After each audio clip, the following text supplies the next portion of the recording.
Yo, what is up, guys? It's your boy Jelson here, and today we're back with a brand new NBA video. In today's video, we're going to be talking about the Memphis Grizzlies, a up-and-coming team that I feel like is going to be pretty good when it comes to the near future. I don't know if they're going to be a NBA championship contender, but definitely a playoff team, and I'm really excited for their future. And this is part of my predicting NBA lineups series that I have just before the NBA season starts. And this is the third episode on the Memphis Grizzlies, as I said. So let's hop right into the video. And I'm sorry that I haven't been posting the past couple days. I've been trying to get myself into a better mental state to start up school. And yeah, that starts on Wednesday. So let's hop right into this video.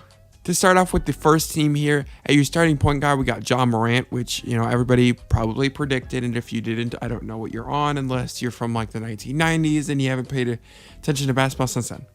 But Ja Morant is the starting point guard. Man has a ton of potential. Last year, I feel like he had kind of an underwhelming season from the perspective of a lot of people thinking he's going to be so good, an MVP candidate. Like, I know I personally and a lot of people didn't have him as an MVP candidate, but a lot of people, you know, surprisingly did. So, yeah, Ja Morant kind of didn't perform as well as those people thought. I thought he performed fine, but I feel like this year is a big breakout season for him, and I feel like he's going to be great. And him himself will eventually lead this team to a good, you know, playoff spot, I hope. And I, of course, you know, the fans of the Grizzlies hope too. So moving on to the shooting guard position, we have Dillon Brooks. Man is just a great all-around player, good defender, good playmaker, good scorer. He's great all around. But of course, he's not like an all-star. But I would say he's one of the more underrated players in the NBA, to the point where it's like I feel like he's kind of like a borderline all-star. Pretty much every year the past couple of years, where he's averaging a nice amount of points. He's doing everything the team needs to do, and I love it. I love Dillon Brooks as a player, as a person. I love Dillon Brooks. I feel like he's super good for this team. He's really good for literally any other team. You know, I was looking at trade rumors and all that, and there was rumors that they were going to be trading either Dillon Brooks or Kyle Anderson, which this is a good segue to go into the small forward position with Kyle Anderson. But I felt like, you know, why would you trade either of these guys? Or if you are going to trade one of these guys, trade Kyle Anderson, because I feel like, yes, he's a good player, but I feel like he's not as instrumental to this team in the development as Dillon Brooks is.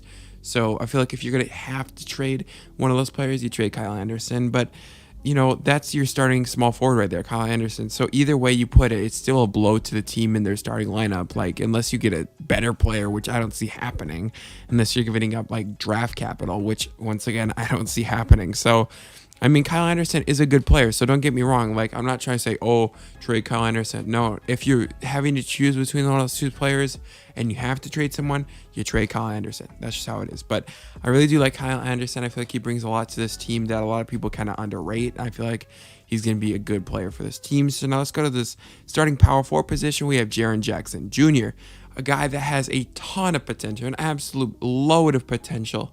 Man was just injured, and that's the main issue with him, is if he can stay on the court, I feel like he's going to be a great player. Obviously, after his injury coming back, he didn't perform as well as people expected, but you know, to think about it, like, he was still coming back from an injury, so we'll see what happens. Honestly, I do like Jaren Jackson Jr., especially at his starting power forward position. So let's go to the, you know, starting center position. We have Steven Adams. Obviously, Steven Adams was just traded to them, and that was in the Eric Bledsoe trade. And, you know, Jonas Valanciunas was in that trade also. So it's kind of a big trade. Bigger than I really expected an Eric Bledsoe trade to be. But yeah, it was kind of a big trade. So they did get Steven Adams, and you know what Steven Adams is. He can't really shoot, but he's going to set a brick wall when he's trying to set screens. He can defend in the post, and he can play post on offense. Like, he's got a decent repertoire of, you know, offensive post moves. So yeah, that's the starting lineup for the Memphis Grizzlies. Now going to the backup point guard position, I have Minnesota's own Tyus Jones. Tyus Jones is an absolute baller, obviously in my opinion, because he's kind of biased since he's from Minnesota. But I feel like he's a really good backup point guard, and he was from Minnesota, and he is for the Grizzlies. I feel like, you know, maybe you could debate if he's a playoff backup point guard or whatever the case, or if you think he's good enough, but I think he is. I think he's just fine for that backup point guard position. I feel like he brings enough scoring. You know, I feel like he's a great leader on the court. I feel like His assists and his playmaking and all that is good also. So I feel like he's fine, like just perfectly fine actually for this backup point guard position. So let's move on to the backup shooting guard position. This is where we have last year's rookie, Desmond Bane. Desmond Bane obviously outperformed a lot of his expectations that a lot of people set on him last year. And I feel like him having that chip on his shoulder where it's like, oh, nobody think I'm going to be this or that.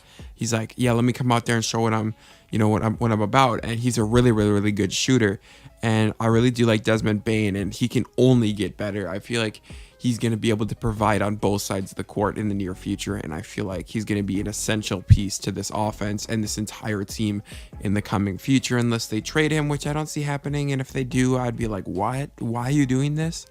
But yeah, so let's move on to the starting small forward position. I have Ziaire Williams, a guy they drafted, I believe, 10th overall in this year's draft. A guy that I feel like is going to be really good for their squad. I feel like I say that a lot about, just players in general. But I genuinely think Ziaire Williams will be an absolute steal for them at that place in the draft. And I feel like he really is an all-around player when it comes to, his potential. So we'll see what happens with Ziaire Williams. I feel like, if they do develop players well, which is something Memphis usually does, I feel like he's going to turn out great. So let's move on to this power forward position. On the bench, we have Juancho Hernan-Gomez.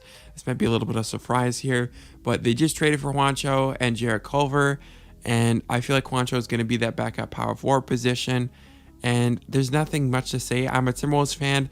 Last year, he's supposed to be a shooter, but, he didn't really shoot that well. I didn't really like him. I thought he was kind of bad. I think he was pretty actually terrible for us. But I don't know. Maybe Juancho's going to have a recovery season and a bounce back season with the Grizzlies. And maybe it's just a change of scenery that he needs. So, I'm rooting for him. I mean, I'm rooting for the Grizzlies too. So we'll see what happens with Juancho. I mean, if he can return to, a couple years ago when he was actually shooting close to 40% from three, then, hey, I'm happy with it. I like him off the bench. And now going to the backup center position, we have Brandon Clark. I know Brandon Clark is traditionally a power forward, but I feel like looking at this roster, I feel like Brandon Clark is the most, center-ish player that would make sense to be off the bench for this team. I mean, I don't know. I feel like he's there. Brandon Clark's a solid player. He's actually a great defender, I'm pretty sure. And his offensive game can use development. So it's whatever. I mean, Brandon Clark coming off the bench, whether you have him at power forward or center, he's going to provide. And that's something that I really do like about Brandon Clark. So if you are a Grizzlies fan, you know what he's about. But if you're not a Grizzlies fan, just trust me, Brandon Clark is a baller, and no matter what people will say. And now we're going to go to the third team / fourth team / just extras. And I only have 3 people written down. Obviously, there is more players on the roster, but these are the only 3 that I felt like were notable and I wanted to mention. And this is the shooting guard, Jarrett Culver.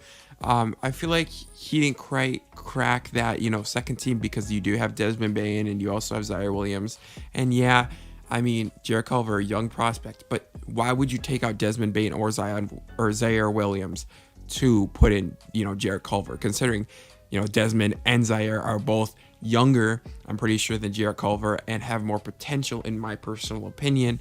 So I just don't see why you would put Jarrett Culver in the second team, and especially not the first team. So he's the shooting guard 3 in my opinion. Now moving on to the center 3 is Danny Oturu.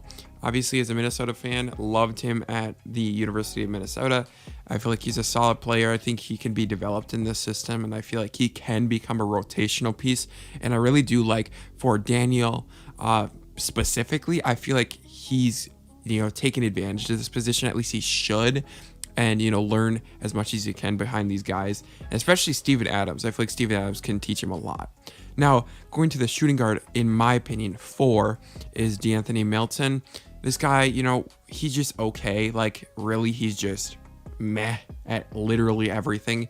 And, I was debating, do you put him at shooting guard 3 or 4? But thinking about it, it's like, why would you trade for Jarrett Culver to put him at the shooting guard 4? It wouldn't make literally any sense. So I feel like Jarrett Culver is that shooting guard 3 and DeAnthony Melton is that shooting guard 4. So this is my predictions for the lineups for the Memphis Grizzlies. Obviously, I'm not a Grizzlies fan, but let me know down in the comments what you guys think about this predictions and the video, and what do you guys think your season's gonna end up looking like. I mean, I'm really excited. I feel like you guys have a lot of potential, and yeah, guys, remember to like, subscribe. Jelson out. Peace.